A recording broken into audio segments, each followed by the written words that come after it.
అందుకనే మన అనంతపురం సమస్యలో భాగంగా చాలా మంది నిపుణులతోటి జిల్లా సమగ్రాభివృద్ధి సంస్థ అనంతపురం జిల్లా ఈ వేదికతోటి నేను కలిసి పనిచేయడానికి ముందుకెళ్ళడానికి నిర్ణయించుకున్నాను. వీరిలో శ్రీ దేశాయి రామిరెడ్డి గారు, బికే నారాయణ రెడ్డి గారు, జంగటి అమర్నాథ్, పూల వెంకటరమణ, వికే సుధీర్ రెడ్డి, పాణ్యం సుబ్రహ్మణ్యం ఇలాంటి పెద్దలు అనంతపురం జిల్లా కోసం కన్నీరు కార్చే పెద్దలు వీళ్ళు. వారి కన్నీరు చూశాను, ఆ ఇరిగేషన్ ఇంజనీర్ పడ్డ తపన చూశాను. ఎక్కడెక్కడికో నీళ్లు ఉన్నాయి, నదులు ఇక్కడి నుంచి స్టార్ట్ అవుతున్నాయి, కానీ మా పంటలు తడుపుకోవడానికి నీళ్లు లేవు. ఇక్కడ బళ్ళారెడ్డి వెళ్ళిపోయింది కర్ణాటకకి, ఆ రోజు నుంచి మాకు శాపం. ఇప్పుడు ఒక ప్రకృతి శాపం ఉంది, మా రాజకీయ నాయకుల శాపం కూడా ఉంది. మా రాష్ట్రంలో మా ప్రాంతంలో పుట్టి మాకు నిలబడలేని రాజకీయ నాయకులు ఉన్నారు. నేను దీనికోసం వాళ్ళకి ఒకటే చెప్పాను, మన అనంతపురం జిల్లా కరువు దేశ యావత్తు తెలిసేలాగా మీరందరూ సహకారం ఇస్తే మీ అందరూ వస్తానంటే జనసేన పార్టీ నేతృత్వంలో నేను మన కరువుని మన సమస్యల్ని మన దేశ రాజధాని ఢిల్లీ దాకా తీసుకెళ్ళడానికి సిద్ధంగా ఉన్నాను. నేను దానికి అనుకోవడానికి కొన్ని స్పెషల్ రైల్స్ వేసి మనం ఎంత బాధపడుతున్నాం, ఎంత కరువు కొరల్లో చిక్కుకుపోతున్నాం, ఆడపడుచులు మానాలు అమ్ముకుంటున్నారు. ఆ విషయం కేంద్ర ప్రభుత్వానికి కానీ రాష్ట్ర ప్రభుత్వానికి కానీ తెలుసా? కరువు వల్ల.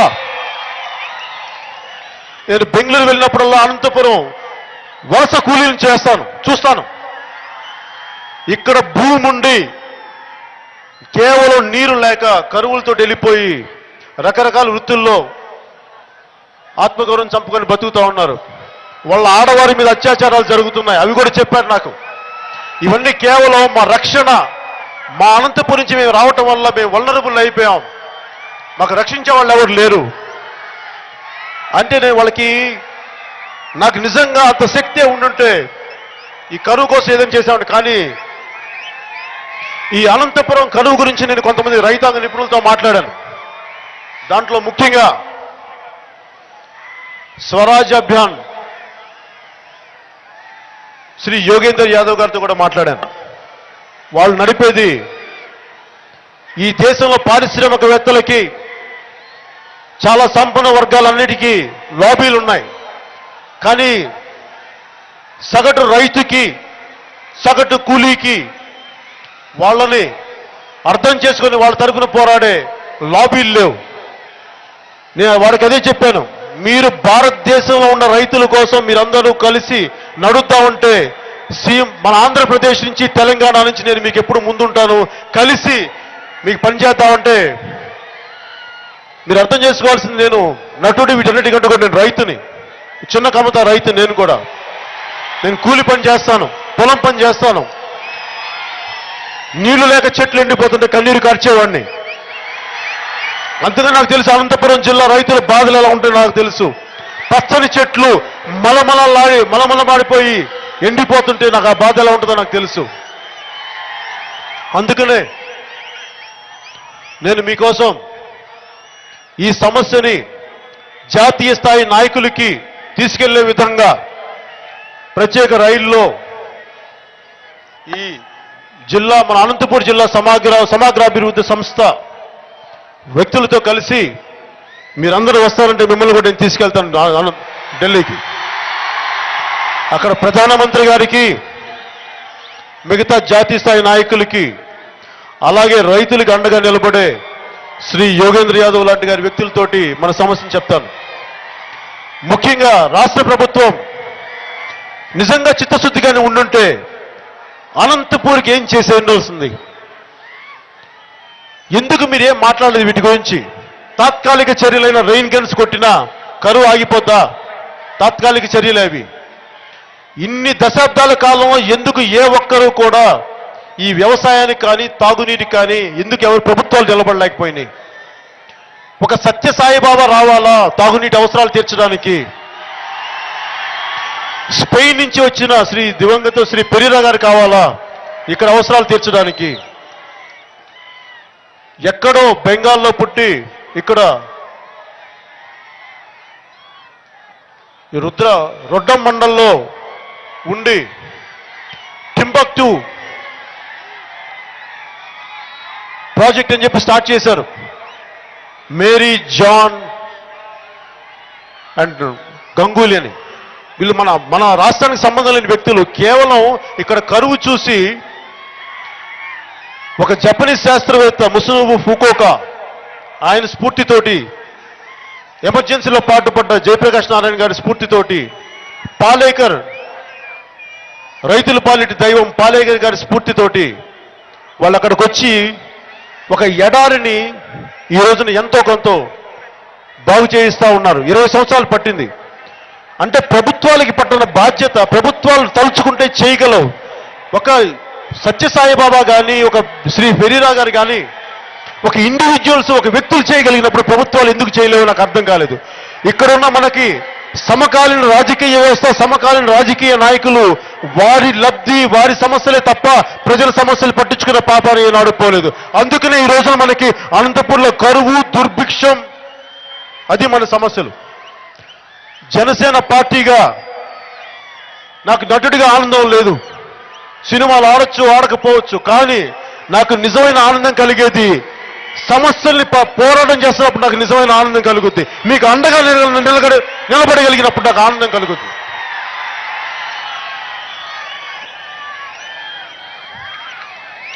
అలాగే నేను రాయలసీమ అభివృద్ధికి సంబంధించినంత వరకు, నేను రాయలసీమ ప్రాంతంలో పుట్టలేదు, కానీ రాయలసీమ ప్రాంతానికి చాలా అండగా ఉంటాను. మీకు అండగా నిలబడతాను. మీ సమస్యలు నా సమస్యలు. అందుకనే నా మొదటి political party office, Janasena political party office ఆంధ్రప్రదేశ్లో అనంతపురం నుంచే ప్రారంభిస్తాను. దానికి కారణం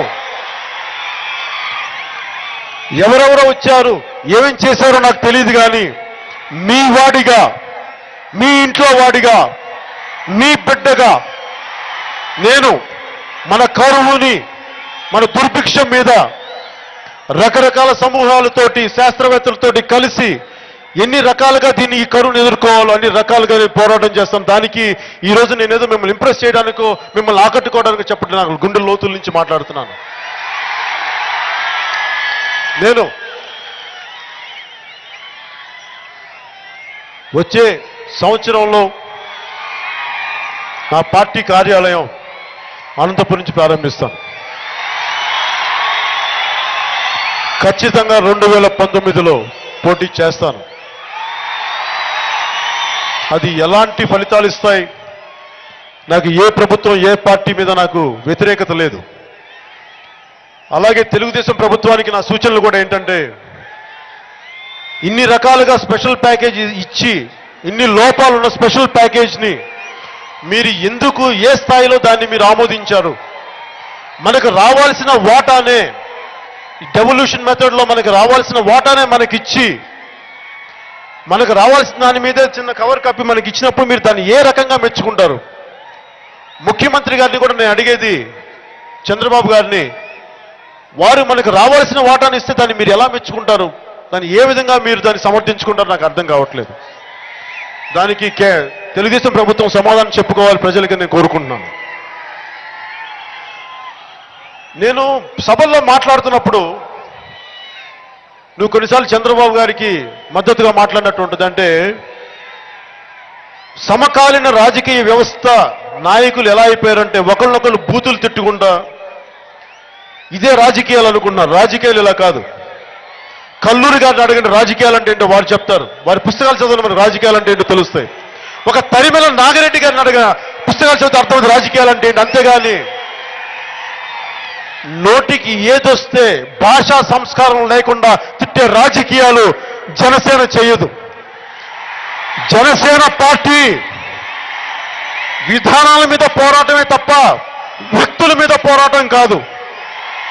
నాకు ఏ పార్టీ కానీ, చంద్రబాబు గారు కానీ, శ్రీ వైఎస్ జగన్మోహన్ రెడ్డి గారు కానీ, ఏ ఒక్కరు కానీ నాకు శత్రువులు కాదు. వారితో నాకు ఉండేదల్లా వారి ఆలోచన విధానంలో వారి పాలసీ విధానాలతో కూడిన విభేదాలే తప్ప నాకు ప్రత్యేకించి ఎవరితో నాకు శత్రుత్వం ఉండదు. నాకు అలా శత్రుత్వం పెట్టుకునే వ్యక్తిని కూడా కాదు నేను. కానీ ప్రజల సమస్యకి మీరు నిలబడలేనప్పుడు, మీరు మేనిఫెస్టోలో చెప్పిన మాటల మీద మీరు నిలబడలేనప్పుడు, దానిని మీరు తప్పించుకొని మాయే మాటలు చెప్తే మటుకు నేను శత్రువునే, చాలా బలమైన శత్రువుని, చాలా బలమైన శత్రువుని. నాకు పదవులు అవసరం లేదు, డబ్బులు అవసరం లేదు, అధికారం అవసరం లేదు. కానీ ప్రజల సమస్యలు పరిష్కారం కావాలి. అలసిపోయాం. దశాబ్దాల దోపిడీ, దశాబ్దాల అన్యాయం, దశాబ్దాల మాయ మాటలు. అలసిపోయాం. విసుగొచ్చింది ఈ సమకాలీన దోపిడీ రాజకీయ వ్యవస్థ మీద. ఇంకెంతకాలం పౌరుషం ఉందా లేదా? మనకి ఉందా? నేను మీకోసం పోరాటం చేస్తున్నాను, మీ తరాల కోసం పోరాటం చేస్తున్నాను, నా కోసం కాదు. నేను చేతులు కట్టు కూర్చుంటే అందరూ నాకు గౌరవించేవాళ్ళే, డబ్బులు వస్తాయి నాకు. నేను ఈ రోజు అన్నింటినీ వదులుకొని వస్తున్నాను రాజకీయాల్లోకి. నాకు సరదా కాదు, నాకు ఎవరితో శత్రుత్వం లేదు. కానీ నా సమస్యలు కాకపోయినా నాకు అందరూ శత్రువులు అయిపోయారు. కేవలం 1972లో ఒక జనరేషన్ రాజకీయ నాయకులు చేసిన తప్పుకి ఈరోజు మనందరం ట్యాక్స్ కడుతున్నాం, మనం అనుభవిస్తున్నాం. అలాగే ఈరోజు ఇప్పుడు జరుగుతున్న తప్పులను మనం సరిదిద్దకపోతే, ఒక సమకాలీన రాజకీయ పార్టీ అది చంద్రబాబు గారు కావచ్చు, వైఎస్ జగన్మోహన్ రెడ్డి గారు కావచ్చు, కానీ మీరు తప్పులు సరిదిద్దుకోకుండా పోతే ఇంకొక భావితరాలు దెబ్బతింటాయి. అలా భావితరాలు దెబ్బతింటా ఉంటే ఈ పవన్ కళ్యాణ్, ఈ జనసేన ఊరుకోదు, పోరాటం చేస్తాం. ఆడబిడ్డల మాన సంరక్షణలకి జనసేన పార్టీ ముందుంటుంది. ఆడబిడ్డల మాన సంరక్షణలకి మేము ముందుంటాం. మీకోసమేరా తల్లి, మీరు నా అక్క చెల్లెళ్ళు, మా ఆడపడుచులు, మీరు ఆనందంగా ఉండాలి. ఆడబిడ్డ కన్నీరు పెట్టకూడదు, రైతు కన్నీరు పెట్టకూడదు. నేను రైతు గురించి మాట్లాడుతున్నప్పుడు నేను ఎప్పుడు జై జవాన్ జై కిసాన్ నమ్ముతాను. ఈ రోజున అన్నం పెట్టేవాడు రైతు. రైతుని చంపుకుంటున్నాం మనం, రైతుల్ని ఏడిపిస్తున్నాం, రైతు కన్నీరు కారుస్తున్నాడు. ఈ రోజున అభివృద్ధి కావాలి, విదేశాల నుంచి సంపద కావాలంటే మనకు కూడబెట్టే రైతుని మనం చంపుకుంటే ఎవరు చూస్తారు మనల్ని? మరి ప్రభుత్వాలు ఎందుకు పట్టించుకో రైతుల్ని? ఎందుకు అనంతపురం జిల్లా ఇంకా కరువు కాటకాలతో ఉండాలి? ఆకాశంలోకి రాకెట్లు విసేసేంత టెక్నాలజీ ఉంది, ఎడారుల్లో పంటలు పండించేంత టెక్నాలజీ ఉంది. కానీ మరి ఎందుకు రావట్లేదంటే మన నాయకులకి చిత్తశుద్ధి లేదు. 5 సంవత్సరాల రాజకీయాల మీద, పదవుల మీద మమకారం ఉంది, కానీ ప్రజల సమస్యల మీద మమకారం లేదు.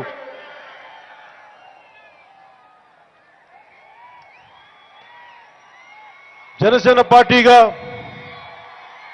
నేను ముందుండేది రైతుల గురించి అండగా నిలబడతాను. అన్నదాత కోసం నేను ప్రాణాలు అర్పించగలను. మీ సుఖం నా సుఖం.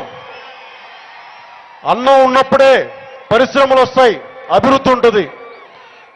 అన్నీ వచ్చాక డబ్బు సంపద ఉన్నప్పుడు దాన్ని కాపాడడానికి సైనికుడు కావాలి. అందుకనే నాకు రైతు ఎంత ముఖ్యమో నాకు సైనికుడు కూడా అంతే ముఖ్యం. మీలో ప్రతి ఒక్కరూ, మనలో ప్రతి ఒక్కరూ ఒక రైతు ఉండాలి, ఒక సైనికుడు ఉండాలి. అలాంటి జై జవాన్ జై కిసాన్ లాంటి నినాదం మళ్ళీ జనసేన ద్వారా పట్టుకొస్తాం. మళ్ళీ అలాగే తెలుగుదేశం ప్రభుత్వానికి నేను వింటున్నవి, బయట నాకు వస్తున్నవి మీకు మద్దతుగా పలికాను. మీకు మా పోరాటం మీ తరపున నేను ప్రచారం చేశాను కాబట్టి ఆ నైతిక బాధ్యతగా మీకు ఈ అనంతపురం సభాముఖంగా కొన్ని చెప్పదలుచుకుంటున్నాను.